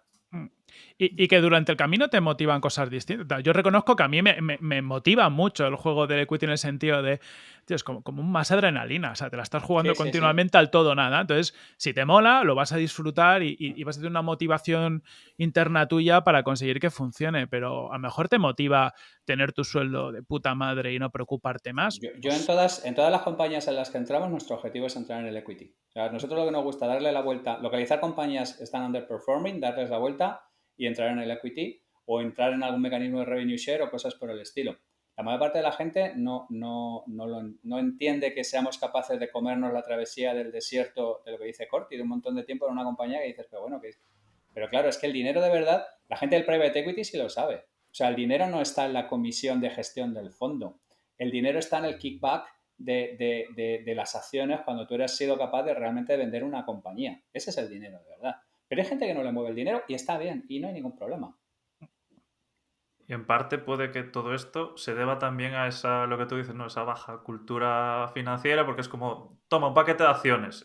¿Qué es esto? ¿Sabes? Si no estás acostumbrado a invertir, no sabes que eso se puede revalorizar, no tienes ni siquiera la capacidad psicológica de saber que la acción pues, puede subir. Sí, pero puede ser cultura o puede ser lo que dice Corti. Oye, que yo ya he llegado a mi nivel de satisfacción, yo ya tengo cubiertas más bases y todo lo que añada con respecto a esto es más carga cognitiva y yo no voy a necesariamente vivir mejor. Y está fenomenal, ¿eh? Y no hay ningún problema.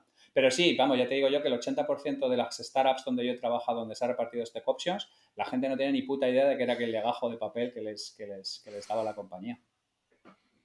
Y ahora vamos a intentar desgranar un poco esos incentivos, tanto económicos como no económicos.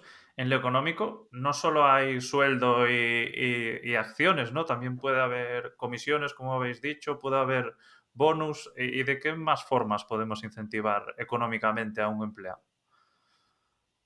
Pues si quieres tú a lo mejor lo tienes más claro, yo luego os Sí, a cuento ver, es ejemplos. que económicamente no hay mucha más historia. Yo es que donde me gusta trabajar más es en las arquitecturas de incentivos, insisto, bajo una perspectiva personotécnica, ¿eh? Hay gente que lo único que le interesa es la molla y con que le soluciones eso funciona como un reloj. Pero hay un montón de gente que lo que quiere es flexibilidad, por ejemplo. O lo que quiere es poder trabajar en remoto 4 o 5 días a la semana sin problemas. O lo que quiere es que le gestiones el hecho de que está divorciado, tiene el niño 3 días en lo que sea y flexibilidad. O sea, es que vuelvo a lo mismo, esto es una arquitectura puramente personotécnica. O sea, a cada persona le mueve una historia. Tú luego puedes agrupar gente que tiene intereses semejantes, pero a priori lo que te motiva es esto. Y esta motivación intrínseca y extrínseca de la que estaba hablando antes Corti, la motivación intrínseca, cuando existe es 100 veces más potente que la extrínseca, pero es que no siempre existe. O sea, hay un montón de gente que realmente no tiene ese drive interno, ese motor interno, que esa persona que tú le ves que va a hacer este tipo de cosas. Yo siempre hablo de que es muy complicado ser un Michael Jordan de la vida o un Kobe Bryant de la vida. Pero por eso menciono también la parte esta de Paracelso de la medicina y el veneno. Porque esta gente se jode la vida, terminan divorciados, están puteados. Mira a Tom Brady con 45 años, se divorcia de su mujer porque su mujer está hasta los cojones de que el tío esté completamente obsesionado con una movida en la que se ha hecho cuatrimillonario y que puede ya, ¿qué cojones estás haciendo? ¿Sabes? O sea, es un tema individual, volvemos a lo mismo, es un tema individual. Entonces cada persona, macho, cada pepito con su pepitada, cada uno tiene la tecla que le hace mover y es clave si eres capaz de identificar rápidamente qué es lo que hay ahí y eres capaz de alinearte con qué es lo que le apetece a esa persona. Y no todo el mundo funciona a base de dinero. Y el dinero está bien. Y cuando cubres tus necesidades básicas, a partir de ahí es como la heroína, ¿sabes? Necesitas doblar el efecto para conseguir el mismo efecto que el anterior subida. O sea, todo el mundo tiene una especie de dinero mental a partir del cual una cantidad adicional de dinero no le va a proporcionar una cantidad equivalente en términos de felicidad. Y entonces eso también es importante localizarlo. Entonces, yo soy partidario, insisto, de que esto es un tema personal y que hay que tratarlo como tal, porque si no, no vas a sacar el máximo de la gente y vas a cometer problemas por exceso y problemas por defecto en todos los demás. Yo por poner un poco, añadir a lo que ha dicho Recuenco, que estoy también bastante de acuerdo con esa personalización, ¿no? De que a cada uno le motiva una cosa. A nosotros, por ejemplo, cosas, incentivos que nos funcionan bien en la parte no económica, luego si queréis entramos en la económica, y son cosas que son unas tonterías.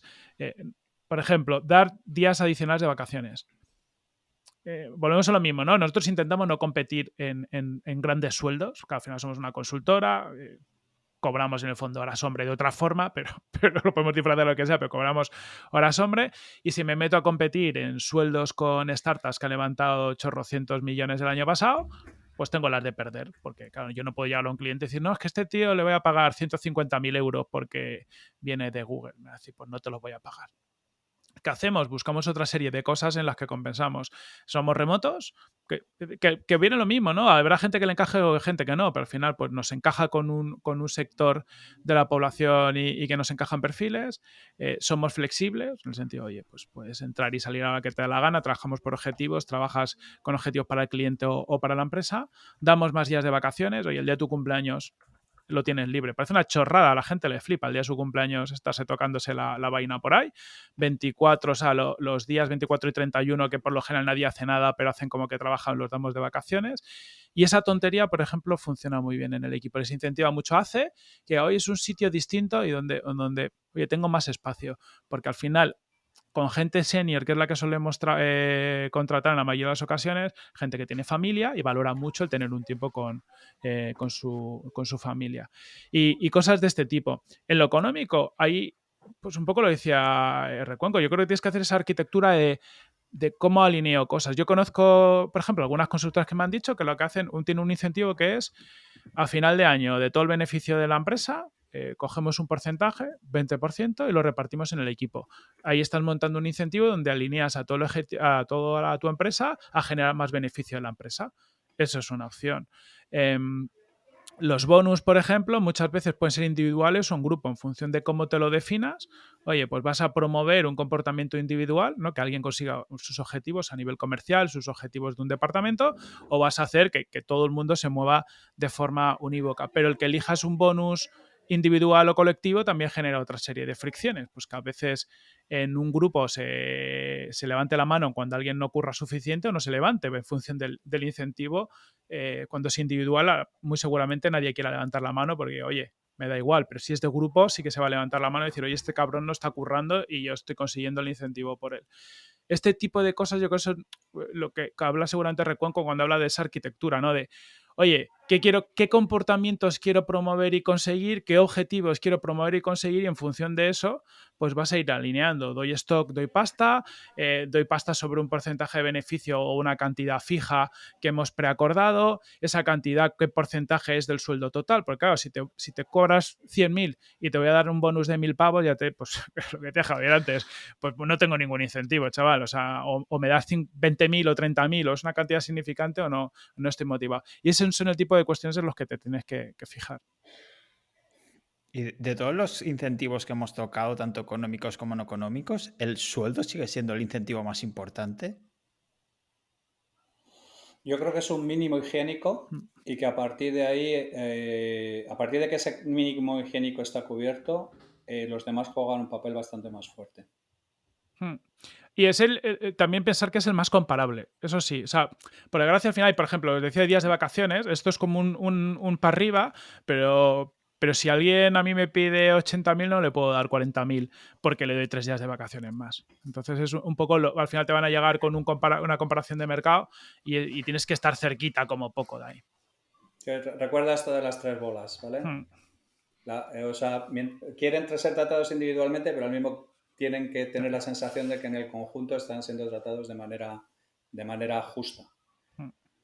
Pero ya te digo yo que no hay nadie que se levante a las 3 de la mañana a hacer una cosa que está... O sea, cosas que yo he visto no se hacen por el sueldo. O sea, hay una especie de umbral higiénico, ¿vale? A partir del cual, digamos, la gente reacciona mucho mejor a cualquier otra cosa. Como, por ejemplo, que estén identificados con lo que están haciendo, que les motive y les resulte un desafío intelectual y personal, y que de alguna manera les guste, o sea, pasen un buen rato haciendo el tema. Es que estas posiciones dicotómicas en las que el trabajo es lo único que hay en tu vida o el trabajo es un castigo bíblico, digamos que me parecen de nuevo simplificaciones de la realidad. Y la idea fundamental es que sea un tema que te suponga el suficiente nivel de desafío como para volver un poco a la carga sin que te resulte frustrante. No deja de ser muy diferente a un videojuego, por ejemplo. Un videojuego bueno siempre te mantiene en ese nivel de frustración de one more time, ¿vale? Sin mandarte a casa diciendo yo esto no puedo hacer con ello. Pues el trabajo es muy parecido. Si en el fondo todos los patrones humanos se repiten de manera sistemática en un montón de ámbitos diferentes. Y hay muchas veces que también hay un incentivo importante que es que tiene que ver con la realización, ¿no? Es decir, que lo que yo haga en el curro... La parte de arriba de la pirámide de Maslow que estábamos hablando. Justo, que me sienta realizado, pero incluso que mi aportación tenga un impacto en la compañía. Sobre todo perfiles de gestión, ¿no? Y algunos perfiles así que tienen algo de experiencia, les apetece poder meter sus palancas y hacer que eso ruede. Si sienten que no van a ser capaces de contribuir a ese nivel, pues muy seguramente no les interesa estar en el proyecto. ¿Y qué pensáis de tener una parte del sueldo en variable? ¿Es algo que soléis utilizar? A nosotros es fundamental. Nosotros nosotros como compañía nos basamos fundamentalmente en temas de skin in the game, que en el fondo es alinear objetivos. Y si eso pasa por parte en variable, o sea, hay un montón de mecanismos, pero todos encaminados al mismo sistema, que estemos todos con los incentivos alineados. Cuando los incentivos están alineados, el tema funciona como un tiro. Cuando los incentivos no lo están, las cosas más racionales se caen como castillos de naipes. Nosotros lo tenemos en la parte comercial y en el resto de la compañía llevamos tiempo con pensamiento de cómo aplicarlo y muy seguramente algún día tengamos que ir a preguntarle a Recuenco para que nos ayude a plantarlo bien, porque es verdad que cuando te pones a pensarlo, bueno, pues tienes que tener en cuenta, no es obvio. No es porque me dedique a ello, pero ya te puedo asegurar que no es trivial. No. Y luego además, claro, tú si habéis leído a Taleb Skin in the Game, que es un libro prácticamente dedicado a ese tipo de cosas, el tipo habla desde un punto de vista de lógica de cómo tiene sentido y cómo los comportamientos son completamente diferentes. Pero el hijo de puta no te deja una sola página sobre cómo construir mecánicas de skin in the game operativas, ¿sabes? O sea, te plantea un montón de casos de por qué es necesario, qué es lo que ocurre en el caso de que no esté presente y un montón de historias, pero no te dice, bueno, venga, pues ahora te voy a enseñar cómo cojones diseñar un esquema de skin in the game. No. Ahí estás tú en pelotas con tu tenedor diciendo, bueno, pues venga, a ver qué es lo que me viene por aquí, porque no tenemos ni idea cómo hacerlo. O sea, es que no es un tema, o sea, es un tema que no es rocket science, pero que es más complejo de lo que le da a la gente. O sea, es como estos equipos de mitad de tabla que tú te confías y luego pasas y te das cuenta de que si no te pones a correr, como le pasó ayer al Madrid, o sea, te piensas que solo con el peso de tu escudo te vas a ganar y va el Rayo Vallecano, te corre izquierda a derecha y te revienta. Pues es ese tipo de equipos de mitad de tabla. Y en ese sentido me ha parecido muy interesante lo que comentabais de incentivos grupales. ¿Cómo y cuándo aplicar este tipo de incentivos? Cuando quieres favorecer un comportamiento colectivo, armónico. Es que hay un montón de gente que son lobos solitarios. Si os habéis leído, por ejemplo, The Challenger Sale, Vendedor desafiante. ese es un libro que ha cambiado organizaciones enteras, entre otras, por ejemplo, los de Microsoft, que hablábamos antes. El 50% de la gente de Microsoft de comercial se fue a la calle. Porque era gente que lo que sabía vender eran licencias y sabían vender acuerdos multiaños. Pero ahora lo que necesitabas es vender que tú puedes ayudar al negocio de la gente utilizando tecnología. Puede parecer un cambio menor, es completamente distinto. Los drivers son completamente distintos y la manera de plantearlos son completamente distintos. Entonces, una de los 5 tipologías que se detectaban en el vendedor desafiante, dices que lo han traducido aquí. Vale, fenomenal. Pues es el lobo solitario. Y el lobo solitario funciona de una manera muy específica, pero es incapaz de funcionar en un entorno colectivo. Y el problema es que si tú estás vendiendo commodities, un lobo solitario te puede hacer un montón de historias, pero normalmente tú lo que estás vendiendo son soluciones orquestadas con un montón de gente donde el lobo solitario te hace más daño que bien, porque es gente que es incapaz de trabajar en equipo. Y si tú quieres cambiar el curso de una compañía o tienen un problema de resolución compleja, ya te puedo decir yo que vas a necesitar orquestar a 10 o 12 personas con skills completamente diferentes que si no son capaces de tener un objetivo como colectivo, van a fracasar miserablemente. Y si diseñar un objetivo individual y contextual ya es suficientemente complicado, imagínate armonizar, porque claro, yo siempre hablo de lo mismo, ¿no? Los equipos CPS son equipos de gente talentosa. Si quieres asaltar el Bellagio, necesitas el contorsionista, el especialista en explosivos, el de comunicaciones, tal. Pero es que en las pelis se orquestan solos. Todo el mundo sabe lo que tiene que hacer. No se pisan la manguera entre ellos. Si habéis tenido que organizar alguna vez un equipo de alta capacidad, ya os digo yo que se matan entre ellos. Y si no te encargas tú de hacer la orquestación cognitiva de eso, pues eso no va a ninguna parte y es un fracaso absoluto. Belbin se tira toda la vida estudiando los equipos Apolo, equipos de superdotados, que fracasan todos sistemáticamente. Se dedican a sacarse los codos los unos a los otros, a pelear por gilipolleces, a discutir sobre quién hace una serie de cosas y otras no. O sea, yo digo siempre que los equipos de PlayStation solo ganan en la PlayStation, porque ahí no tienes que jugar con el factor X. Pero cuando tú juntas a un Neymar, a un Mbappé y a un Messi, pues es que allí va a haber hostias. O sea, es que es casi inevitable. ¿Qué tipo de entrenador, no sé, Zeus tendría que bajar del Olimpo a entrenar ese tipo de cosas para que le respetaran? Entonces, estas sutilezas tampoco te las cuentan en ningún sitio. Y cuando tú vas a poner el tema en marcha, pues te encuentras el marrón. Hay cosas curiosas. Recuerdo hablar del lobo solitario y me acuerdo de una situación en la que nosotros en un momento teníamos un comercial que funcionaba muy bien y empezó a tener equipo. Y se nos ocurrió la brillante idea de, oye, ¿cómo hacer que fomente este comercial, que haya un equipo y que se venda todo? Le vamos a dar, en lugar de la comisión de lo que él vende, la comisión de lo que vende todo el equipo. Dices, oye, es una forma de fomentarlo. Conclusión, él seguía vendiéndolo todo porque entendió que la mayor oportunidad que tenía era vender él porque no confiaba en su equipo. Y en lugar de ayudar a desarrollarse y que vendieran más, dijo, mi oportunidad, mi coste de oportunidad es muy alto ahí, lo que voy a hacer es seguir vendiendo yo y más seguro la comisión. Es que lo jodido de los incentivos es que luego en la realidad pasan estas mierdas. Eso es. Que... ¿Tú no has intentado jugar al frontenis a parejas? No. Pues es cojonudo, porque si hay uno que es el que sabe. Si hay una diferencia de juego notable entre uno y otro, el que sabe coge todas las pelotas, las suyas y las del otro. ¿Sabes? Porque termina diciendo, mira, es más sencillo, con el consiguiente efecto motivante en la otra persona y que cuando lo necesitas, naturalmente no está preparado para dar el salto porque tú has estado haciendo tu historia. Claro. ¿Sabes? Es que volvemos a lo mismo. Nos estamos repitiendo constantemente, pero porque siempre es lo mismo. Es una propuesta simplista a una solución que es más compleja de lo que parece a simple vista. Y que normalmente pues tienes que descubrir por ensayo de error. Yo creo que lo único que pasaba ahí era que ese comercial realmente era malo delegando, porque a mí esto... Bueno, es que los control freaks no sabes los que hay, ¿eh? Y son gente además que no escalan. Y son gente además que son cuellos de botella. Y son gente que además no pasan la prueba del autobús. O sea, lo que nosotros decimos siempre, si tú en el camino, en el autobús, te atropella un autobús, ¿cómo me dejas la organización? O Claro. sea, es A que, mí, es, a es que mí me estás... pasó esto, de alguna manera, me refiero, logré revertirlo y logré revertirlo al punto de que salí sin ningún problema, pero durante mucho tiempo estuve ahí atascado en ese momento de hacerlo tú, porque veías que era la única manera de sacarlo adelante, me refiero. Claro, porque hay, Tienes que dar una patada al balón, dar el pase, y si el hijo de puta se tropieza y se cae, tienes que volver a insistir, porque es que la alternativa es que tú terminas haciendo todo, frustras a los demás, desmotivas a los demás, y tú tienes un límite y un umbral humano, no puedes escalar, ¿sabes? O sea, entonces hay un momento dado que tienes que delegar sabiendo que lo van a hacer peor, porque es que la alternativa es todavía peor que esa.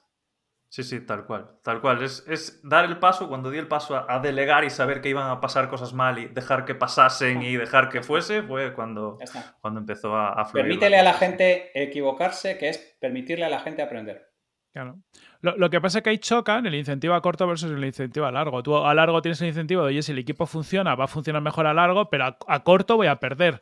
Entonces, o estás dispuesto a hacer esa inversión o estás jodido. Y Que pasa nos vuelva a mucho. llevar a la arquitectura de incentivos. Claro, Si la arquitectura de incentivos solo premia al corto, lo único que vas a tener es corto. eso es. Y que siempre hay choque. Yo creo que muchas veces hay choque de incentivos. Antes hablamos de los grupales. Y nosotros tenemos un pensamiento hace tiempo. Que jodido, es decir, oye, al final nosotros parte del equipo da servicio al cliente joder, idealmente dices, tendría que haber un incentivo por dar un buen servicio al cliente de esa persona, ¿vale? Es una persona, da servicio al cliente, incentivo, vale.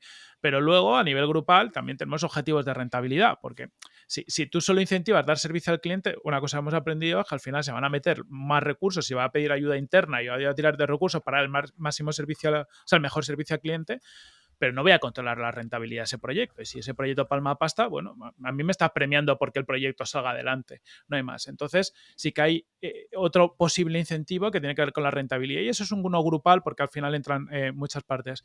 Cuando empiezas a pensar en estas cosas, que por lo que nosotros nos bloqueamos con la definición de incentivos, empieza a haber choques de cosas.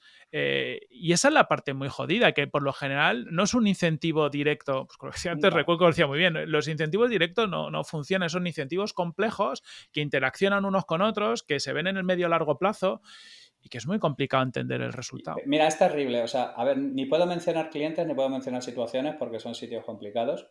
Pero es que el escenario que nosotros nos encontramos normalmente son incentivos antitéticos. La empresa está incentivando en un sitio una cosa y está incentivando la antitética en otra cosa. Tienes a dos departamentos de la compañía que están estirando cada uno de ellos para intentar llevarse la manta a su sitio, con las sinergias que crea eso, la mejora del clima laboral, los colaterales que se come el cliente y todo este tipo de cosas. Y hay un montón de gente que incluso piensa que eso está de puta madre, porque está muy bien que los departamentos de una compañía compitan entre sí.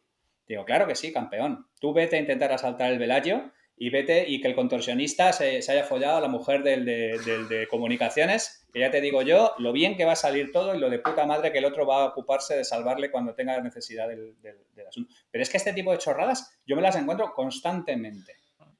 Y cuando ya llevas un momento haciéndolo un montón de tiempo, ya llega un momento en que según entras ya lo ves. Pero es que para la gente no es obvio, porque ellos creen que están incentivando y moviendo las palancas correctas de la gente, cuando en realidad es lo que dice Corti, macho. Esto es como una máquina de estas que pulsas una flecha y empiezan a caerse flechas de dominó y luego se mueve una palanca y baja un cubo y se abre una historia y llega un momento en que tú no tienes ni idea de lo que has puesto en marcha ahí, del contraption que es puesto en marcha. Pero es que esto es así. Es que esto es así.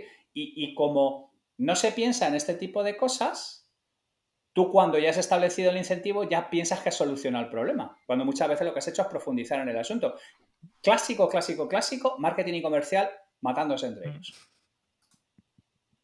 Digo, pero ¿de qué cojones estamos hablando? O sea, ya no entiendo muy bien esto de que separéis dos cosas que son parte de la función, pero que tengáis objetivos antitéticos entre vosotros, ¿qué sentido tiene? Así. Y ahora, imaginaros, vamos a poner un caso, ¿no? Muy simple. Una empresa que no tiene mucho dinero, entonces incentivo económico no, tenemos unos sueldos normalillos, una palmadilla en la espalda como incentivo no vale. ¿Por dónde podríamos empezar? A lo mejor dos incentivos que dijese, ostras, esto puede funcionar en un negocio normal, a lo mejor donde el sueldo no es un determinante tan grande. Bueno, a mí se me ocurre oportunidad laboral, es decir, tiene mucho que ver con esa persona que es lo que quiere. Pues a lo mejor esa persona lo que quiere es aprender de lo que tú haces, aprender de tu mundo. Pues hay una parte de desarrollo profesional, yo creo que bastante potente. No sé si, Javier, si te ocurre alguna otra cosa. Sí, no, a ver, primero es, yo tampoco menospreciaría la palmada en la espalda. O sea, me explico. Hay gente que la palmada en la espalda realmente es lo que le mueve por la mañana. Hay gente que se la suda por completo. O sea, lo que es importante es entender qué cosa mueve a qué persona, ¿vale? Pero ningún método de reconocimiento por sí es gratuito. Y si tú tienes una compañía como esa, ese es normalmente el escenario de una startup, ¿vale? Una startup es un sitio para aprender. Y es un sitio sobre todo para probar un montón de cosas que normalmente en una gran corporación no estás completamente alienado. Tú estás trabajando en riesgos y no tienes ni puta idea de lo que ocurre en atención al cliente, de lo que ocurre en, yo qué sé, en pricing, de lo que ocurre en un montón de sitios. Mientras si tú estás en una startup, sí estás conectado a un montón de cosas que te permiten ver un montón de cosas al mismo tiempo, ¿vale? Una startup puede poner encima de la mesa lo único que tiene, que es futuro y capacidad de operar sobre cosas que en una gran corporación no vas a poder hacer. Y eso mueve a algunas personas y no mueve a otras. Una persona que necesita un incentivo que no le puedas proporcionar, no lo vas a poder mover jamás. Que es que esa es otra cosa que hay que tener en cuenta, que no hay esa bala de plata que mueve a todo el mundo, sino que hay gente que es adecuada para una fase adecuada de una compañía. Entonces, una compañía que no tiene un duro y que lo que tiene es futuro y que lo que tiene es esto, puede poner encima de la mesa esas dos cosas. Lo que estaba mencionando por ti, la parte de aprender, pero aparte la parte de acceder a un montón de cosas que normalmente en una corporación no tienes posibilidad de hacerlas. O jamás, porque tú empezaste en IT y te has tirado toda la puta vida en IT y no has hecho ventas en tu vida. Y a lo mejor tienes un don de gente y una capacidad de venta de la hostia y no has tenido oportunidad. Eso es lo que tienes que buscar en un sitio como estos. Todas las compañías tienen una serie de ventajas y una serie de desventajas. Y lo que tienes que hacer es intentar que las ventajas de esa compañía estimulen a la gente que se ve motivada por ese tipo de cosas y hacer selección, de verdad. Es que la selección tiene que ver, yo siempre digo que lo importante de una compañía muchas veces es el casting. ¿Vale? Tú puedes tener un guión de puta madre, pero si para el galán romántico has escogido a Danny DeVito, ya estamos jodidos. Porque como no hagas un remake de Willow, estás bastante jodido con el asunto. Entonces, hay gente que según la naturaleza de esa compañía es que no la vas a poder motivar porque no conectas con él, pues no hay ningún problema. Ha sido un placer, tal día hizo un año y de verdad vete a la gran aseguradora o a la gran telco, que es donde realmente vas a ser felices, porque tú además es que no te gusta trabajar, hijo de puta. O sea, ¿sabes? No podemos hacer, no hay un motivador universal. Hay unas circunstancias motivantes que hacen que para determinadas personas funcione eso muy bien y para determinadas personas pues no sea un match correcto. Por añadir un par de cosas más, me ha gustado mucho que es verdad que no hay que despreciar la palmadita a la espalda. A mí es una cosa que yo he aprendido como manager, porque claro, a mí me motiva mucho el aprendizaje y el reto. Entonces, claro, a mí la palmadita a la espalda pues nunca me ha motivado.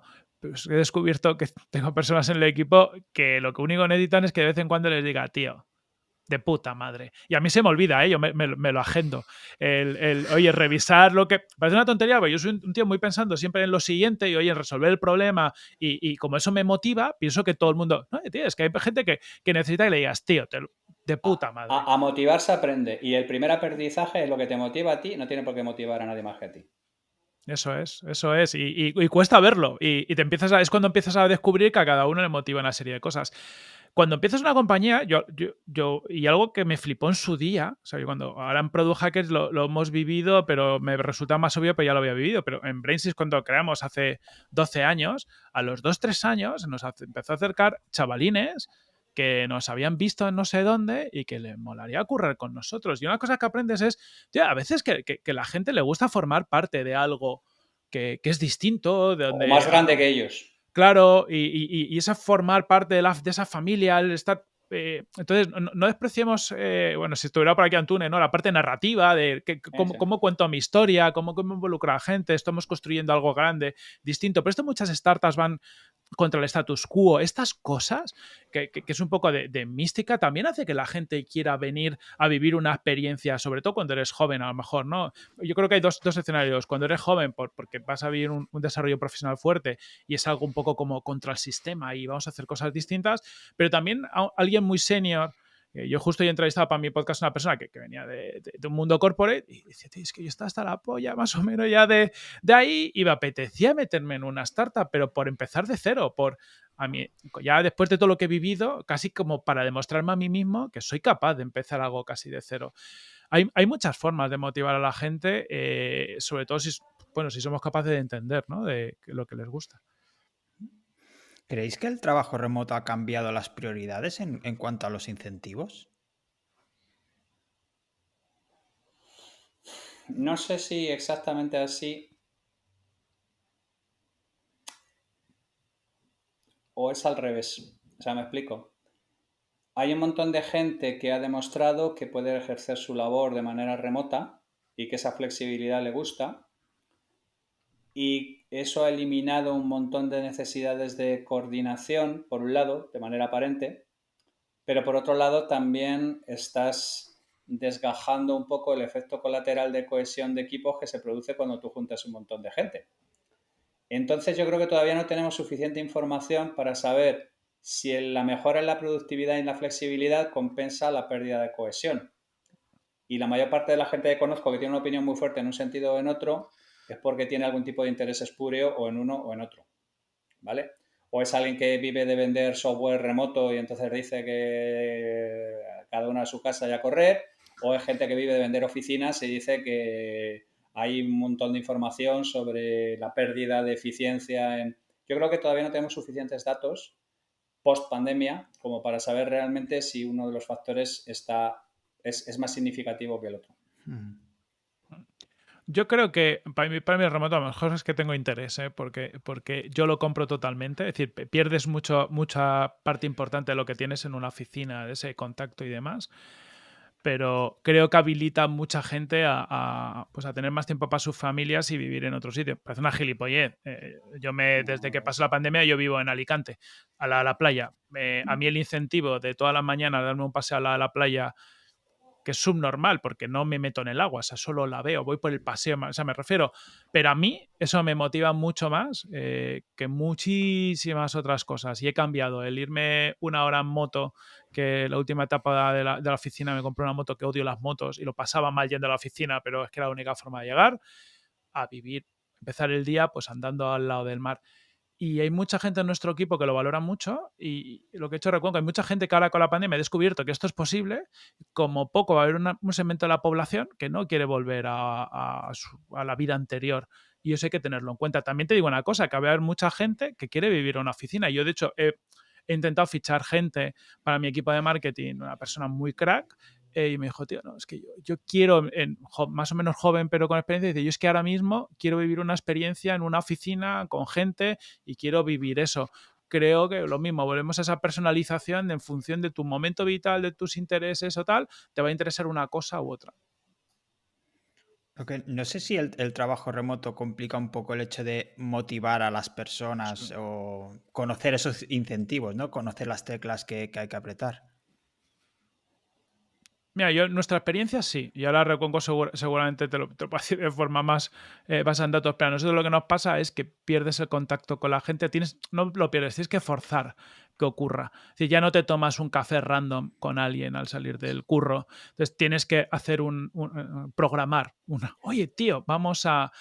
Y eso el día a día lo complica porque tu inercia es otra. Entonces tienes que tener tiempo, tener como ancho de banda, esto lo decía Isma de Soluble, me gustó mucho, más ancho de banda para tu equipo, para estar hablando con ellos, ir desentrañando todo esto de una forma muy proactiva.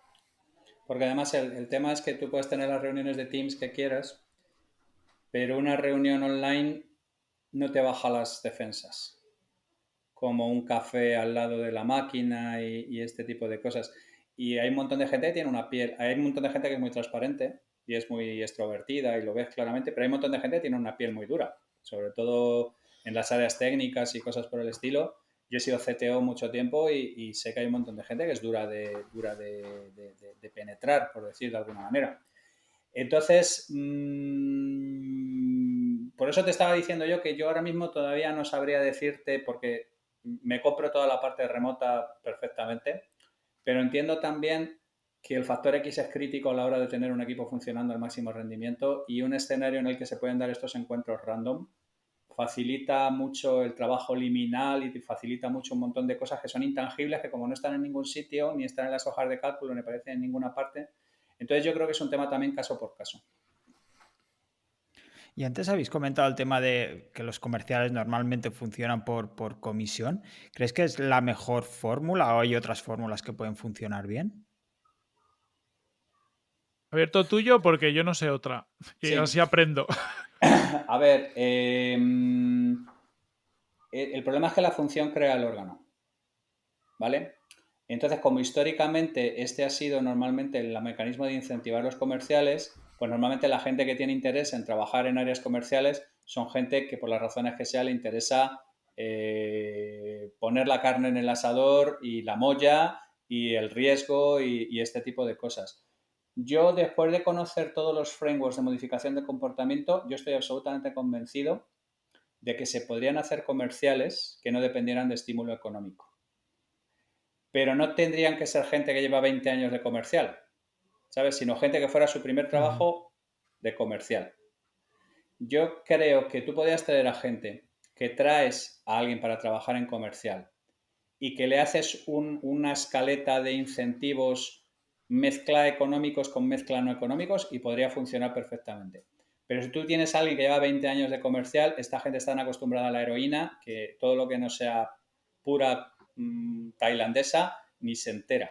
Pero es porque ya la función crea el órgano, ¿sabes lo que te quiero decir? Pero yo personalmente creo que alguien que empezara su carrera, yo le podría hacer una arquitectura de incentivos no puramente económicos y funcionar como comercial como un campeón. ¿Cómo lo incentivarías? Perdona que le hace la pregunta. Es que ya le hago Depende, la consultoría. depende de él o depende de ella. O sea, tengo que identificar a él o ella, tengo que ver what makes him or her tick y a partir de ahí construir un plan individual de incentivación. O sea, no he tenido la ocasión, ¿sabes lo que te quiero decir? Porque normalmente a lo que nosotros trabajamos es a hacer arquitecturas de incentivos económicos que no dañen a las compañías o que no dañen otros departamentos.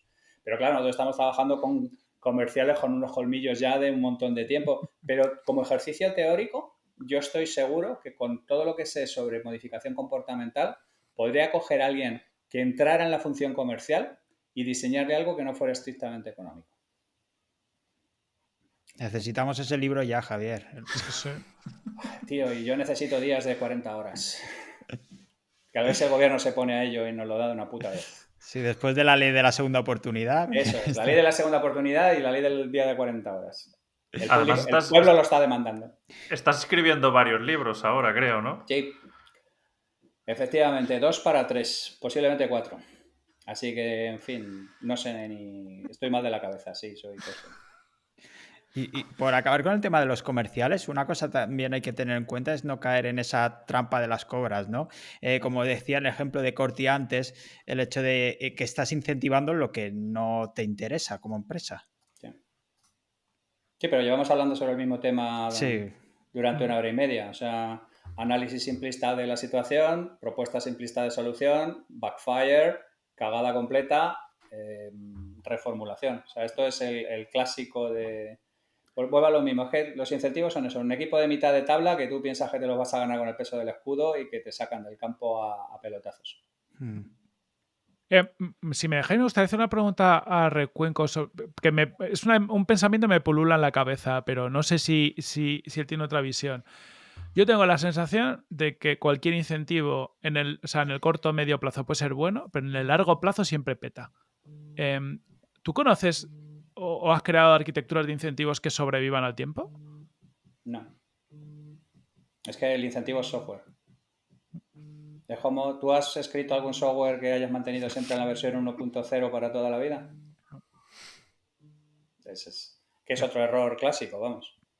Que la gente se plantea un escenario de estas características y es que no es así. La arquitectura de incentivos es software. La segmentación es software. El mapeado contextual es software. Es que la gente se piensa que hay un montón de cosas que baja Moisés con ellas del monte Ararat, que son las tablas de la ley, y esto es lo que hay. No. Hay un montón de cosas que es software. Y que cambia el negocio, que lo tienes que actualizar. Y que cambia el mercado, y que lo tienes que actualizar. Y que cambia la situación geopolítica, y la tienes que actualizar. Y nosotros entendemos que hay que mantener el software, pero no entendemos que hay que mantener un montón de cosas que forman parte básica de la propuesta de valor de cualquier compañía. Y una de ellas es la arquitectura de incentivos. Eso está genial y además asumir que estamos en un momento de la sociedad donde ese trabajo para toda la vida, ¿no? Se junta con todo eso que hemos hablado y la gente ya no tiende tanto a eso, ¿no? Eso es lo que tú dices. Está una temporada motivada y al final o es algo muy Yo siempre digo que corporativo. seguros, la muerte, los impuestos y el fraude publicitario.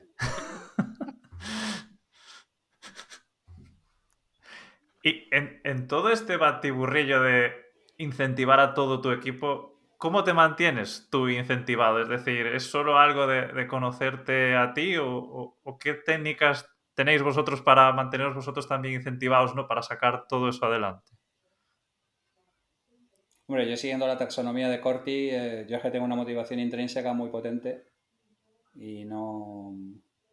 Lo que pasa es que volvemos a lo mismo y hemos hablado también de ello. No podemos asumir que todo el mundo funciona igual.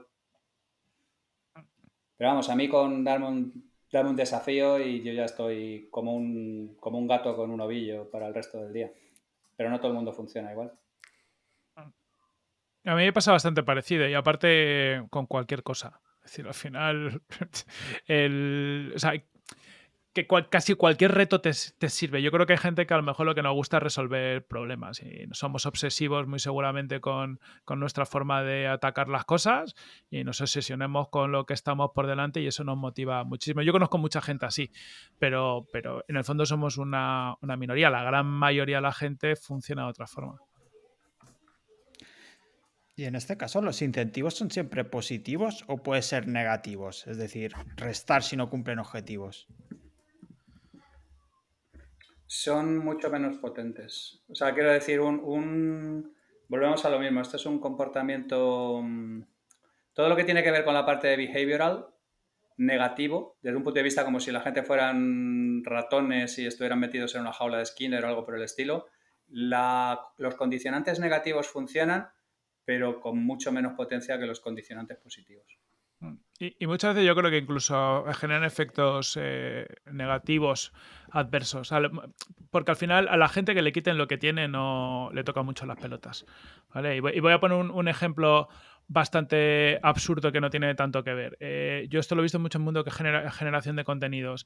Creo un contenido en abierto y luego lo transformo en contenido de pago, es decir, se lo quito a la gente para que tenga que pagarlo y le toca mucho las pelotas. Pero si genero un contenido en abierto y genero otro contenido de pago, no molesta tanto. Cuando tú a alguien le quitas algo que él ya daba por hecho que lo tenía, aunque sea gratis, le toca mucho las pelotas. Entonces, quitar cosas no suele ser una buena idea.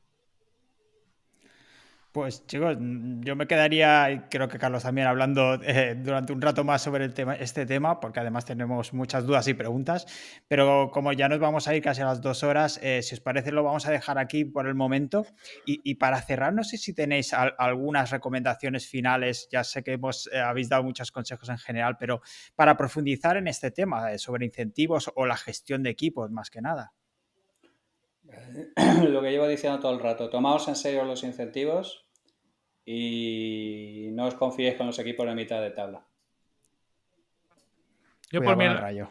Sí, por mi lado lo que decía antes, iterar mucho. O sea, los que no, sobre todo cuando no tienes experiencia como Recuenco, ¿no? O un mindset o una estructura mental para montarlo bien. Lo que sí que puedes hacer, oye, pues ser muy, muy pragmático, pues oye, lanzo algo, itero con el equipo, vamos a ir cambiando esto y lo vamos a ir ajustando, iterando muy rápido y al menos no quedarte ahí. Sobre todo no soltar un incentivo y ya vendré el año que viene a ver qué ha pasado, sino soltar y estar muy pendiente de lo que va pasando.